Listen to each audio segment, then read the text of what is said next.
Okay, thank you. Hey, hey. Hi. Happy Wednesday. I got the day right. Okay, here we go. Good afternoon, everyone. Yesterday, the president addressed the wave of tragic and senseless shootings we saw over the holiday weekend in communities across America, including shootings in Philadelphia, Fort Worth, Baltimore, Lansing, Wichita, and Chicago. Our White House team has been in touch with state and local officials in many of these communities. And the president also had an opportunity to speak by phone with the Baltimore mayor. Yesterday, the president also marked 1 year since a shooter armed with an AR-15 style weapon fired upon a crowd of Americans gathered for an Independence Day parade in Highland Park, Illinois. And he highlighted how in the years since, Illinois Governor J.B. Pritzker, Highland Park Mayor Nancy Rotering, legislative leaders, and numerous advocates and gun violence survivors have fought tirelessly to ban assault weapons, like the one used in Highland Park, as well as high-capacity magazines across Illinois. But as we have seen over the last few days, there's a lot more work to do to address the epidemic of gun violence that is tearing up our communities, tearing it apart. President Biden is doing everything in his power, from enacting historic gun safety legislation last summer to 24 executive actions, to combat the epidemic of gun violence across America. But he also knows that that is not enough, which is why on the heels of the tragedies we saw unfold across the last few days, the president continues to call on Republican lawmakers in Congress to come to the table and ban assault weapons and high-capacity magazines, to require safe storage of guns, to end gun manufacturers' immunity from liability, and to enact universal background checks. Lives are at stake here, folks. Lives are at stake in communities, the lives of our kids, and these are meaningful common sense reforms that the American people support. The majority of the American people support these reforms, and we need Congress to do something. We need Republicans in Congress to do something to protect our communities.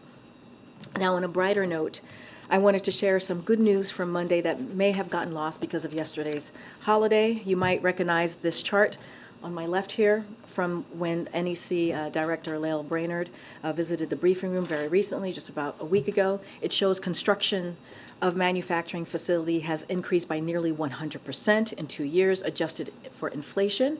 On Monday, we learned that the boom continued in May. As the Wall Street Journal put it, this is America's factory building boom, due in no small part to the CHIPS Act and the Inflation Reduction Act. Bidenomics is unleashing huge private sector investments in manufacturing, with businesses investing more than $490 billion in manufacturing and clean energy since the president took office, including more than $11 billion in South Carolina, where, as you know, we will be there tomorrow. The president will be there tomorrow to announce manufacturing investment.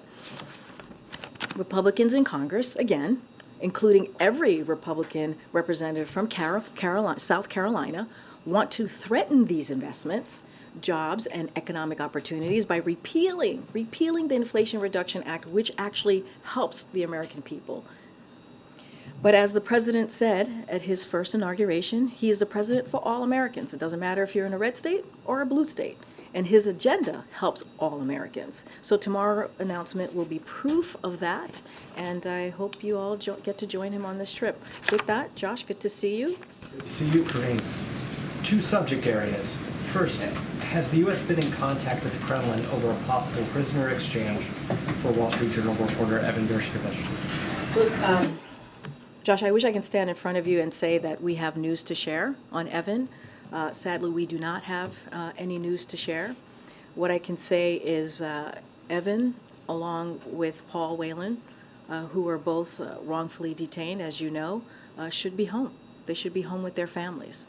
I just don't have anything to share at this time. And secondly, per the entry, go to the holiday.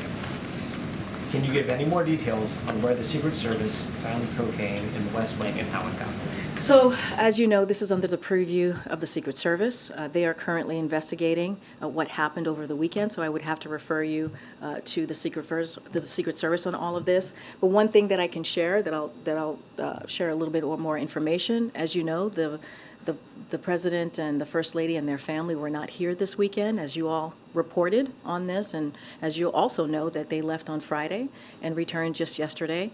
Where this was discovered is a heavily traveled area where many White House, West Wing, I should be even more specific, West Wing visitors come through this particular area. I just don't have anything more to share. It is under investigation by the Secret Service. This is in their purview, and so we're going to allow certainly the investigation to continue, and we have confidence that the Secret Service will get to the bottom of this. Go ahead. Has the President said, hey, let's get to the bottom of what happened here? Well, I just said that we have confidence that the Secret Service is going to get to the bottom of this. As you all know, the President follows all the reporting here, and he certainly was briefed by his staff on everything that we know so far. But the Secret Service is investigating this, is investigating what happened over the weekend, and we have confidence that they will get to the bottom of this. Secondly, is there still a chance that Sweden will be approved into NATO by the time of next week's summit? So look, this is something that the President, as you know, the Sweden Prime Minister is here. They're currently meeting as we speak right now in the Oval Office, as some of your colleagues, maybe yourself, Steve, was able to be in the Oval Office. So look, I mean, we've been very clear on this. We've encouraged Turkey and Hungary to approve Sweden's application for NATO membership as soon as possible. Sweden, and I said this last week, I've said this many times, has fulfilled the commitments they made under the trilateral memorandum of agreement.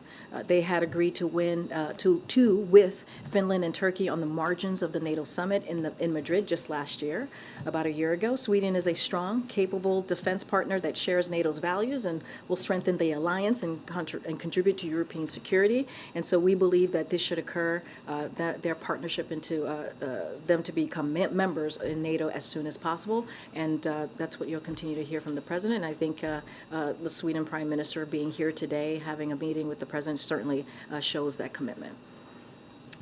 Thanks, Karine. Just two quick follow-ups. You said the President has been briefed on the cocaine that was found at the White House. Is the White House conducting its own internal investigation? This is something that's under the purview of the Secret Service. They're the ones who handle this investigation, so it lives in their purview, in their world. And then just a quick follow-up on this type of tour. Can you explain to the American people who would have access to the West Wing on this type of tour and what kind of protocols are in place? So look, when it comes to security protocol, that's something that the Secret Service certainly is going to handle, and so that is a question for them. When it comes to visitors to the West Wing, they come for many reasons. Obviously, we do have West Wing tours that occur here on campus. They happen in this particular past couple of days. They happened on Friday, they happened on Saturday and Sunday.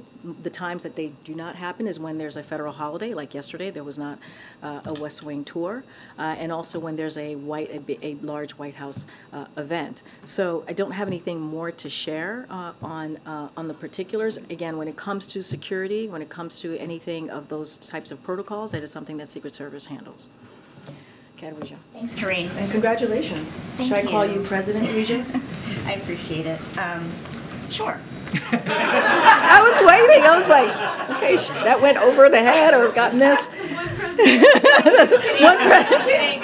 It's not my turn. It's not my turn. One president at a time, Weja. Eventually. Incoming president, maybe. We just great. I wonder if the cocaine episode has prompted the White House to ask the Secret Service to review its security protocol for visitors coming in. So let them do their investigation. Again, this is under their purview. Let's see exactly what occurred and what happened. They're going to get to the bottom of this. They, meaning the Secret Service, not going to get ahead of any changes in protocol or anything like that. Let's let the Secret Service do their job, which we believe and have all the confidence that they will get to the bottom of this. This episode kind of shines a light on the fact that you can bring in illegal substances into the White House. So what's preventing a visitor from bringing in anthrax or something that's not magnetic into the White House? No, look, Weijia, I totally understand the question, but it is under investigation. We're going to get to the bottom to exactly what happened. The Secret Service will, not us.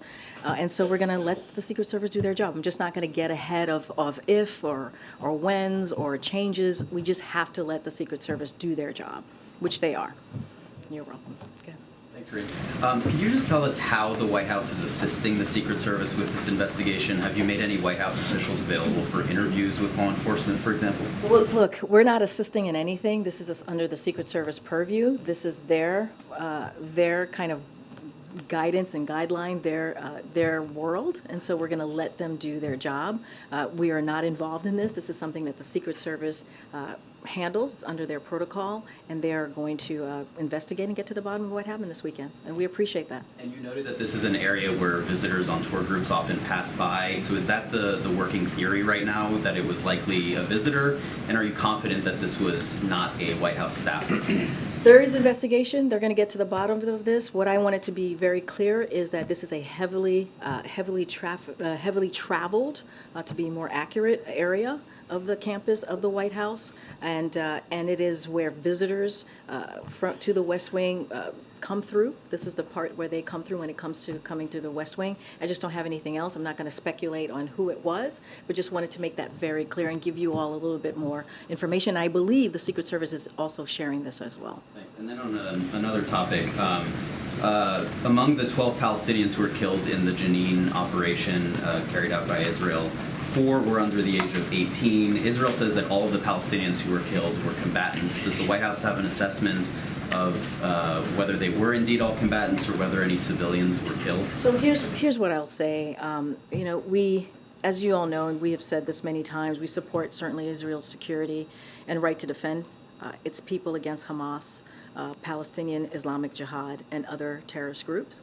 It is imperative to take all possible steps to protect civilians from harm, and measures need to be taken to improve the humanitarian situation on the ground and restore critical services like electricity and water to the civilian population. So don't have anything more to share beyond that, but certainly we are monitoring things very closely. And is there anything you can tell us about the level of engagement by U.S. officials to try and prevent a broader escalation? I mean, we've already seen rockets fired from Gaza. We've seen this attack that was carried out in Tel Aviv. What's the White House doing to prevent this from escalating? So, Israel is a close ally and partner, and we are in touch with the national security and certainly the defense officials. So don't have anything to read out on our conversation, but we are in regular contact. Let me go to the back. Go ahead. Thanks, Karine. I wanted to ask about this decision we saw yesterday in Louisiana on the White House contact with social media companies. Does the White House have a response to the judge basically saying that this is the most massive attack on free speech in the U.S. history? So, as you know, DOJ is reviewing the decision, the injunction, and so I don't want to get ahead of what they will evaluate and their options could potentially be. So, I'm not going to get ahead of the DOJ. If you're asking me if we agree or disagree, we certainly disagree with this decision. And as I said, the DOJ is reviewing this, so I'm not going to get ahead of what their evaluation, what options they're going to potentially take on moving forward. And does the president plan to make a direct appeal to Turkey or Hungary regarding Sweden's NATO bid? Look, I think we've been very clear. I just laid out where our position has been. And the president has been very public, has been very clear about Sweden. And so I'm just going to leave it there. Don't have anything else to add towards that. I think, again, having the prime minister here ahead of NATO next week, I think is important. But the president clearly has been very clear about Sweden becoming a member of NATO. And so we'll continue to be outspoken about that and continue to be public about that. For calls to the... I just don't have any calls to read out at this time, but I think you can see by the president's actions and his words, not just actions, that he's been pretty steadfast on saying that Sweden should become a NATO member as soon as possible. Okay, Tam. How does the White House view the Quran burning in Stockholm, and whether that will affect the NATO negotiations with Turkey? So look, I'm not going to get into the negotiations or any diplomatic conversations from here. Clearly, the burning of the Quran, as you all know, is something that the president would certainly agree is disappointing to see. But I'm just not going to get ahead of any conversations or diplomatic conversations being had. Today, the Pentagon announced that it's taking steps to revamp how classified information is accessed after the leaks of highly classified information. I'm wondering if the White House has been involved in any of those conversations and whether or not there's any comment on those steps. I don't have anything to read out on any conversations with the Pentagon. I would refer you to them. And then just one, again, on the discovery of cocaine. Are there concerns that an illicit substance was brought into the White House and not detected by security?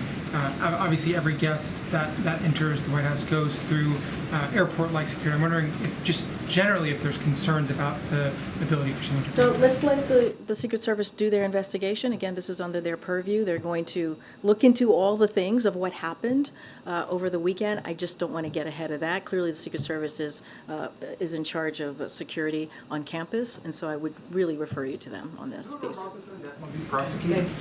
Thanks. Ohio Governor Mike DeWine is asking the president to declare East Palestine a major disaster area after the plane derailment. He sent the president a letter on Monday. Is the president considering and will he fulfill that request? So I can say this, as it does with all of its requests, it will expeditiously review the request, this particular request from the governor of Ohio as well. This is something that we do every time this comes through us.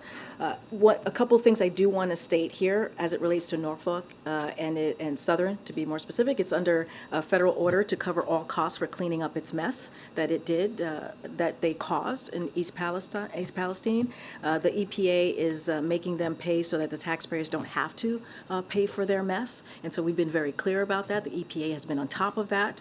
And so when it comes to Norfolk Southern, they have met their terms of the order to date, and there are stiff penalties if they do not. And so EPA, again, has been on top of this, and so just don't have anything further. But as we do with every declaration that comes our way, the FEMA's way, when it comes to major disasters, they're going to take a look at this and they'll make a decision. And why has the president not made the visit out there? And at this point, is he just not going to? He's done a lot of travel in recent weeks and months. So I'm just going to repeat what the president said. He will travel to the area, to East Palestine. Just don't have anything to share on travel or upcoming dates that he'll be there. But the president said it. He's going to go, so he will go. Once we have a date, we'll certainly share that. Go ahead, Joey. Yeah, thank you. If the Secret Service determines who brought the cocaine into the White House, does the White House support the prosecution of this individual? I'm just not going to get into hypotheticals from here. Let the Secret Service do their job. It's under their purview. We are confident that they'll get to the bottom of it. I'm just not going to get ahead of this right this time. Okay. So Secret Service officials are actually cautioning that they might not find the person involved because it is such a busy thoroughfare. So if they don't get to the bottom of it, as you're saying, would the president be satisfied with, sir, this is a busy room and we found some cocaine, we don't know who brought it? So let's see what the Secret Service says, right?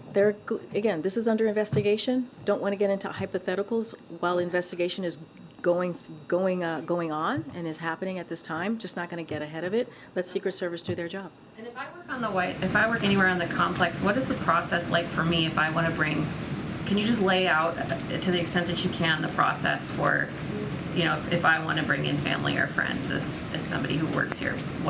Do I go to somebody in the White House? Do I go immediately to the Secret Service and say, hey, I want to do this? Like, how does that work? So there's a specific process. I'm happy to share that with you. I want to make sure I get it right, so not certainly going to lay that out right at this time. But there is a process, as one of your colleagues mentioned. Everybody does go through a process to come on campus. They do get vetted. They go through a security process. As it relates to the security piece of it, I would have to refer you to Secret Service. But certainly, someone from my team can certainly lay out. I think some of you may understand this process, as some of you may not have hard pass and you know how this all works, but I just want to make sure I get this right, so happy to share that with you after the briefing. And can you preview the trip tomorrow?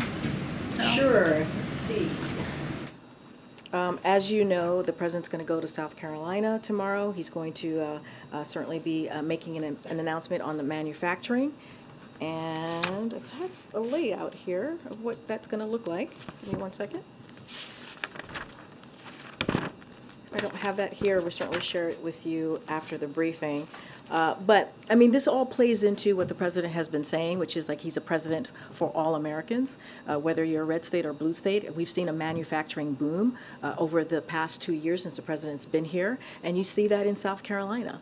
And so the president's going to go to South Carolina, make an announcement. We shared some of that with you all already. There was some preview stories that some of you saw, and so the president's looking forward to doing that. But again, this is something that the president has said. He wants to make sure that we build an economy from the bottom up, middle out, that leaves no one behind. And when you think about manufacturing jobs, those jobs are going to be really important union jobs that are going to make sure that people who are around the kitchen table now have an opportunity to really look at their cost at the end of the month and be able to have a good job that pays 6 figures without some of those jobs, the majority of those jobs without a college education. That's important. That is what it means to have equality at the center of economic policy. That is what it means to make sure that we have an economy that works for all. So that's what you're going to hear from the president. And this is also Bidenomics, right? We've been talking about Bidenomics since last week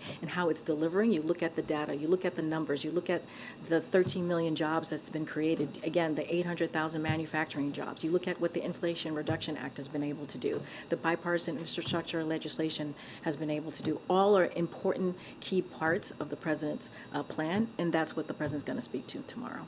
Go ahead, Steve.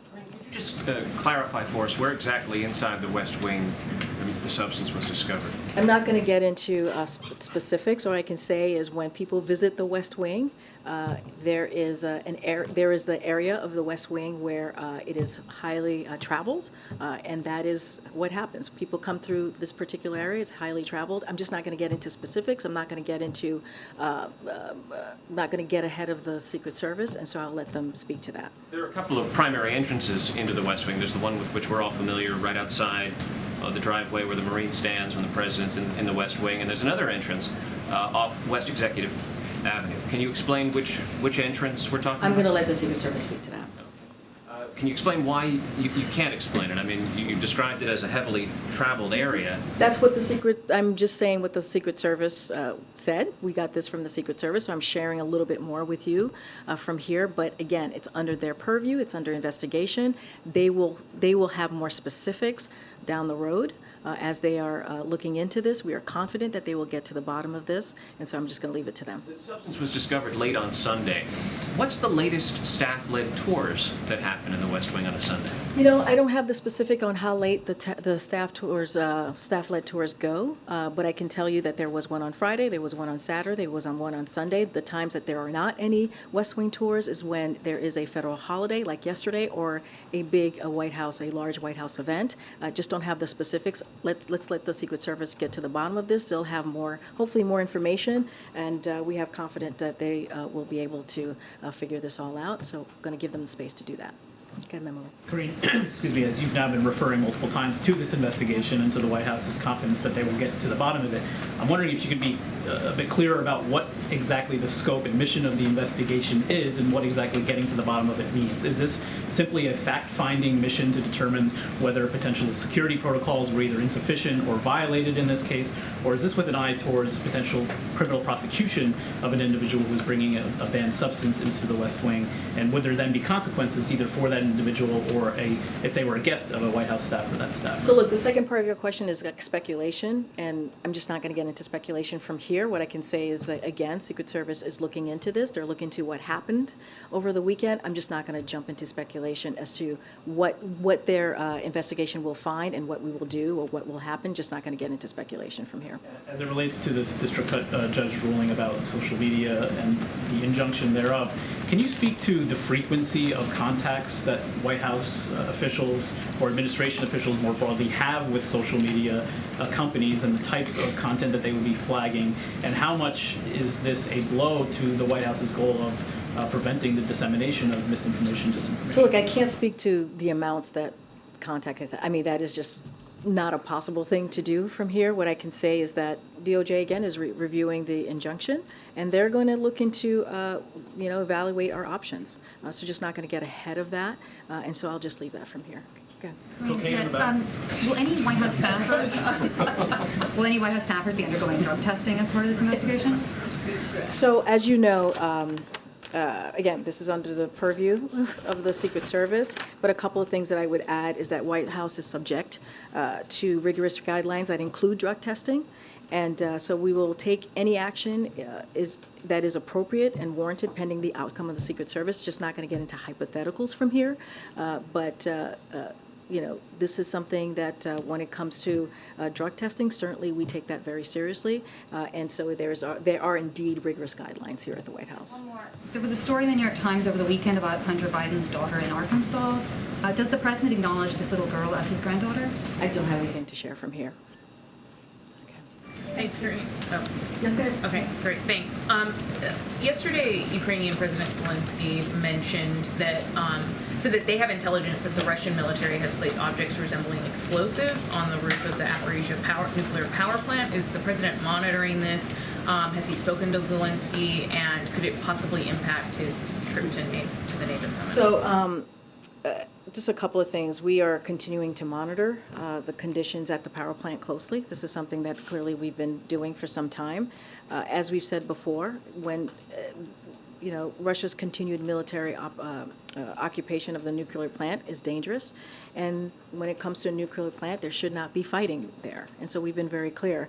But I don't have anything new or specific on the recent reports or anything to share at this time.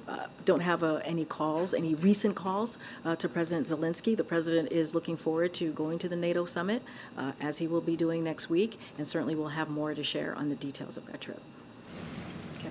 Thanks, Karine.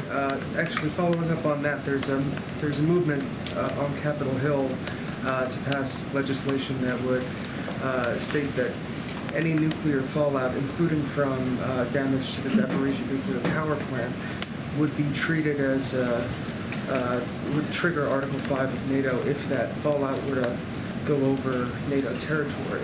Do you support that bill? I'm not going to speak to that particular bill. What I can say is we continue to monitor the situation. We don't have anything new or anything specific on recent reports that you all are certainly reporting from the president, but just don't have anything new to share. But we're going to continue to monitor, and we've been very clear. We've been very clear that Russia's occupation of this plant is dangerous, and there should not be fighting near this plant. We've said this before. We've been very clear about this, and we're going to continue to monitor. You also mentioned that folks from the White House were in touch with local officials over shootings over the past couple of days, and you mentioned the shooting in Fort Worth. Do you know who was in touch with Fort Worth officials from the White House? So as you know, we have the Intergovernmental Affairs, my team, my colleagues here, and certainly they are usually in regular touch with local officials. I don't have any names specific to share with you at this time, but the White House, we have White House offices that are regularly in touch with what's going on the ground, including our government intergovernmental affairs team here at the White House. So that continues to be the case. And then just lastly, on the cocaine that was found, following up on Tyler's question, one thing that you're not expressing is concern over the fact that this was found on the property. And I guess I'm wondering how expressing concern would somehow get ahead of a Secret Service investigation. I think this is being investigated. It's under the purview of the Secret Service. We're going to let them get to the bottom of this and see what happened. I'm just not going to get ahead of it. Just not. Okay. Hi. A couple questions on the ruling, the social media ruling from yesterday.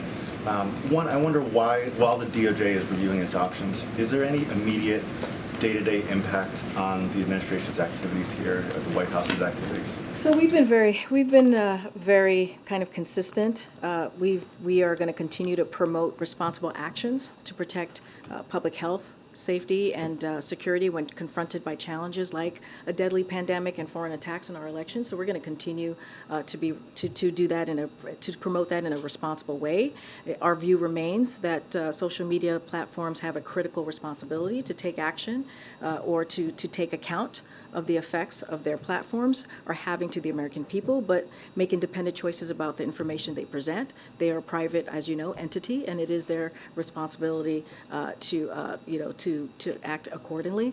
And so we're going to continue to be responsible in that way. But again, when it comes to this, DOJ is reviewing the injunction. They'll do so, and they'll evaluate their options. In the injunction, there were a number of people specifically named. I wonder if there is any concern about, one, a broader chilling effect of civil servants and government employees being unwilling to do things that may end up with them being named in a lawsuit. And secondly, whether there's any concern about those people who are named facing personal harassment, whether there's been any steps taken to shield them from that. No, I appreciate the question. Look, I'm going to let DOJ manage this piece. It's under, certainly it's under their review right now, the injunction. They're going to... Employee. Look, I'm just not going to speak to this any further. I'm just going to let DOJ do their job, evaluate their options, and really respond to this in the best way that they can. I'm just not going to get into individuals or employees from here. Okay. Thank you, Karine.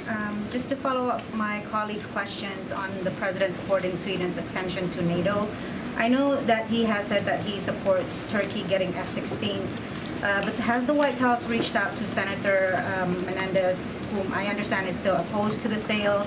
Have you reached out to his office? And if you haven't, are you planning to before the Vilnius summit? So I'm not going to get into private conversations with members of Congress. You know where the president stands on this. He's been very clear as it relates to F-16s in Turkey. I'm just not going to get into private conversation with members of Congress.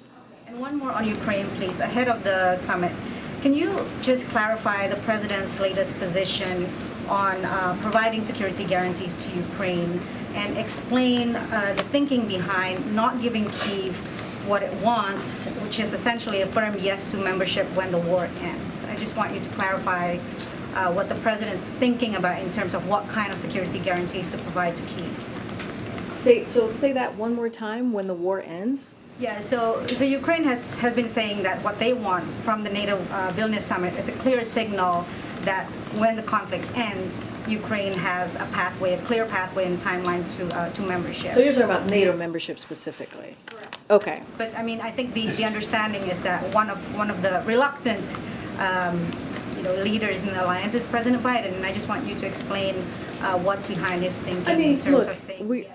We've been very clear. We're committed to NATO's open door policy. We've been very clear about this. When this question comes up in the briefing, we've been very clear and showed our commitment. This is a commitment that we've had for some time, right, as it relates to NATO. Any decision on NATO membership is between the 31 allies, an aspirant country. And so in this case, when it comes to Ukraine, we have been discussing with our NATO allies in Ukraine how we can collectively support Ukraine's aspiration for Euro-Atlantic integration. But I'm not going to get into details. I'm not going to get into private conversations from here. And the president has said this over and over again. Ukraine would have to make reforms to meet the same standards as any NATO country before they join. He said he thinks that this can be done, that Ukraine can do that. So I'm not going to get ahead of private conversations from here. But again, we are committed, and we have been committed to NATO's open door policy, and we will continue to do so. Okay, Sebastian. Thank you. Do you have any comments or confirmation on, there was a report in the Wall Street Journal that the U.S. is looking to restrict Chinese access to cloud computing? Yeah, we don't have anything else on top of that to add. Don't have anything new to add on that. Yeah. Yeah. And follow up to Secretary the nuclear plant. Yeah. How worried is the White House? The reports are alarming over the last days. Can you describe the level of So look, this is something that we have, as you know, been monitoring. We've been very clear about how we see Russia's involvement here.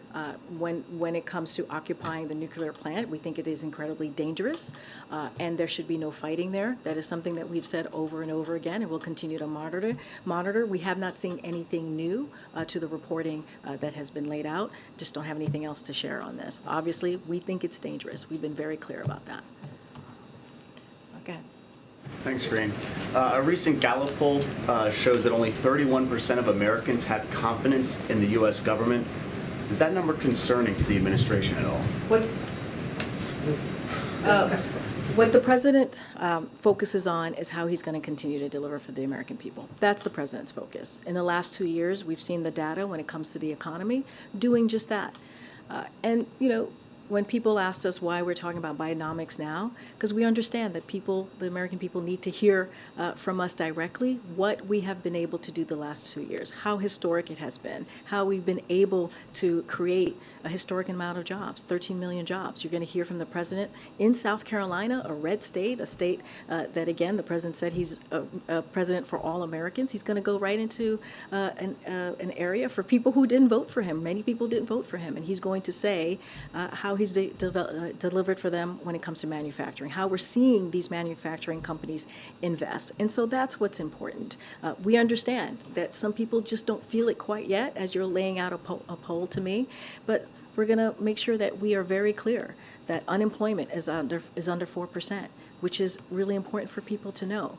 That manufacturing jobs, 800,000 manufacturing jobs that have been created, that's really important for people to know. And so we're going to continue to make sure that we grow an economy that leaves no one behind, and that here, you know, when we talk about Bidenomics, it's about building an economy from the bottom up, middle out. So we're going to continue to have those conversations. The president enjoys talking directly to the American people. That's what you're going to see from the president tomorrow. And also, as we continue our Invest in America tour, as you see cabinet members crisscross the country having those same conversations, and we think that's what's important. Go ahead. Thank you. This is a follow-up to the comments you made at the top of the briefing about the one-year anniversary of the Highland Park shootings and the comment in a statement that President Biden made yesterday, noting that after the tragedy in the suburb, that the state of Illinois passed an assault weapon ban. So my question is, it kind of implying that if only others could replicate that. Illinois has a all-Democratic leadership, Democratic governor.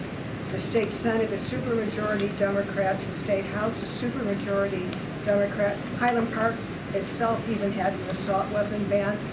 How would you, in the wake of a continuing number of incidents since the parade shooting a year ago, as recently as in the last few days, what is the best strategy going forward that the White House has in getting anything, even some incremental measure passed? So let me reiterate. It is tragic when you see communities dealing with gun violence and the trauma that those communities, those families have to go through. And so I just want to be incredibly sensitive to that. Gun violence is an epidemic in our country. The president understands this. The president, his heart and his thoughts certainly are with those families, and is devastating to see, And so obviously anytime that happens, right now it's happening way too much, you're going to hear from us, and we're going to speak to that. As it relates to what else can be done, one of the reasons that we lift up states like Illinois and other states that have been able to get an assault weapons ban done or get more done as it relates to gun reform, because it's important. It's important to highlight and to show that states can also get involved and make change in their own state and protect their communities, protect their kids, protect people who are vulnerable, who are dying.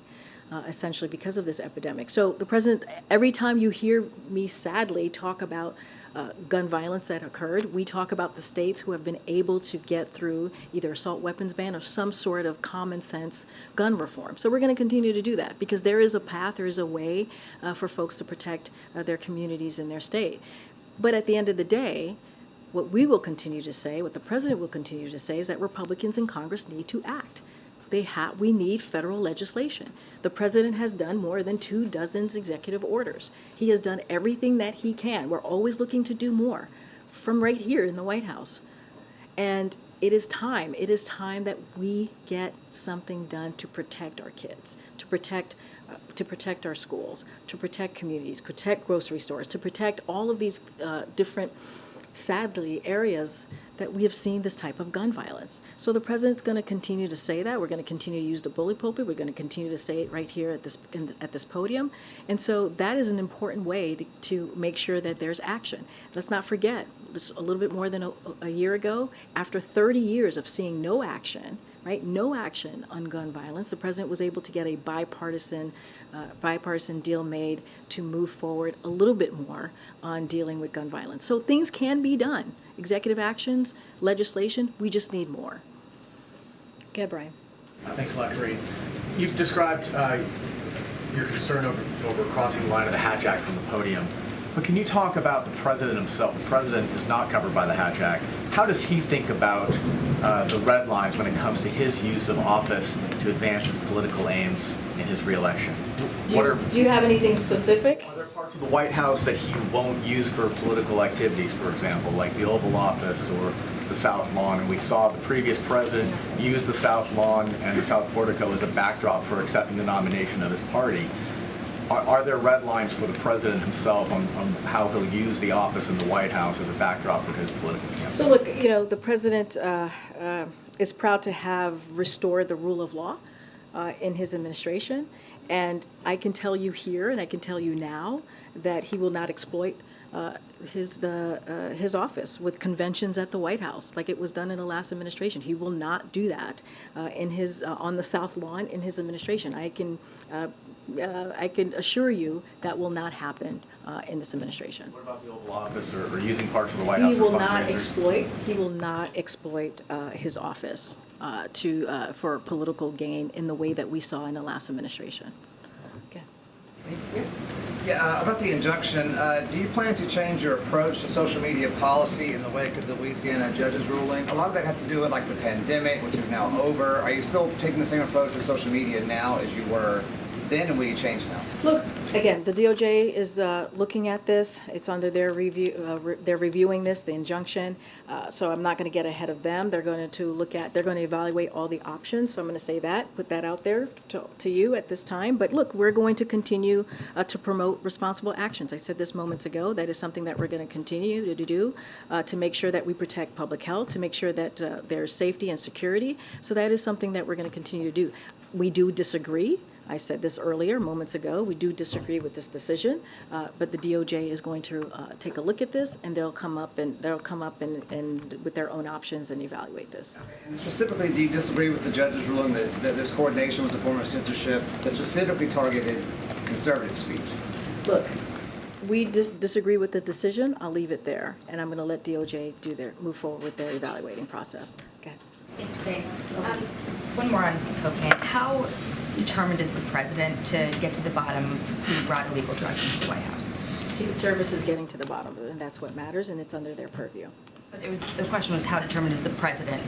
The president thinks it's very important to get to the bottom of this. That's why Secret Service, which is under their purview, is looking into this, and they're going to look into what happened this weekend. So the president thinks it is incredibly important to get to the bottom of this. Will the administration be appealing the injunction, the ruling? I just said the DOJ is reviewing this injunction, and they're going to evaluate their options. So it's for their decision to make.